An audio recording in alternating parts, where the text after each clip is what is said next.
విజయనగరం ఉత్సవాల్లో ప్రతి ఒక్కరూ భాగస్వాములు కావాలని రాష్ట్ర ఎంఎస్ఎంఈ సెట్ అలాగే ఎన్ఆర్ఐ వ్యవహారాల శాఖ మంత్రి కొండపల్లి శ్రీనివాస్ పిలుపునిచ్చారు.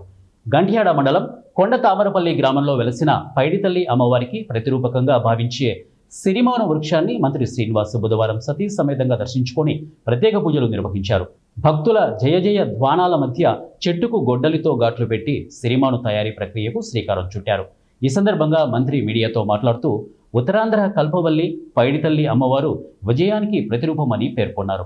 అమ్మవారి సిరిమాను పండుగను దానితో పాటుగా విజయనగరం ఉత్సవాలను ఘనంగా నిర్వహించేందుకు ఏర్పాట్లు చేస్తున్నామని చెప్పారు. ఈ ఉత్సవాల్లో ప్రతి ఒక్కరూ భాగస్వాములు కావాలని మంత్రి కోరారు.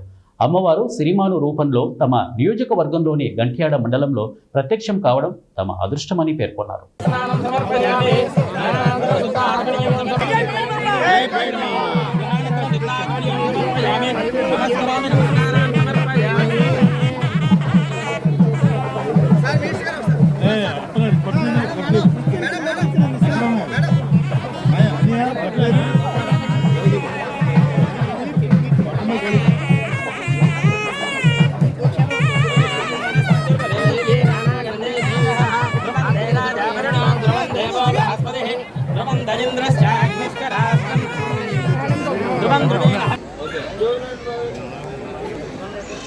తెలుసు విజయనగరంలో విజయం ఉంది.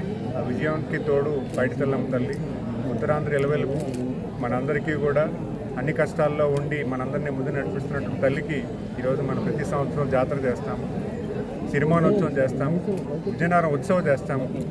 అదే ప్రాధాన్యతతో ఈ సంవత్సరం కూడా ఈ పండుగ నెరవేర్చడానికి భారీ ఏర్పాట్లు చేయగా ఈరోజు అమ్మవారి తల్లి మా మండలంలో మా పక్క గ్రామంలో ఆవిడ కోరుకోవడం, ఆ సిరిమాను కోరుకోవడం, ఆ సిరిమాన్ని మేము పూజించుకొని గత వారం రోజులుగా పూజించుకొని ఈరోజు భారీ ఊరేగింపుతో అమ్మవారికి విజయనగరం తీసుకెళ్ళడం జరుగుతూ ఉంది. ఇక్కడ ఉన్న లోకల్గా ఉన్నటువంటి గ్రామస్తులు కానీ చుట్టుపక్కల ఉన్న గ్రామస్తులందరూ కూడా చాలా సంతోషం వ్యక్తం చేశారు. ఎందుకంటే ఈరోజు అమ్మవారు ఇక్కడ ఇంత దూరం మా గ్రామంలో ఆవిడ సిరిమాను కోరుకోవడం చాలా అదృష్టంగా భావిస్తున్నారు. ప్రతి ఒక్కరూ కూడా నిమగ్నమై అమ్మవారిని దర్శించుకొని అమ్మవారి చెట్టుని స్వాగతం పలుకుతూ దగ్గరుండి తోడుగా వెళ్దామనేది ఒక పెద్ద కార్యాచరణ చేసుకుంటూ మీ అందరూ కూడా మంచి పండుగ వాతావరణంతో ప్రతి ఒక్కరూ కూడా భాగస్వామై ఈరోజు కలిసికట్టుగా వెళ్తున్నాము.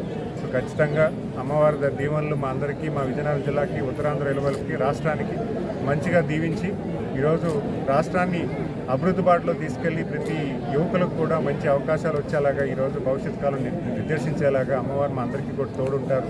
సో ఖచ్చితంగా ఆవిడ పండుగని ఒక మంచి జాతరగా జరిపించి ఆవిడని ప్రతి ఒక్కరూ కూడా ఇలవెల్పులాగా అందరూ కొలుచుకునే దైవం ఆవిడ. సో ఆవిడ పండుగని మేమందరం కూడా నిమగ్నమై పనిచేస్తామన్న సంగతి తెలియజేసుకుంటాను. ధన్యవాదాలు.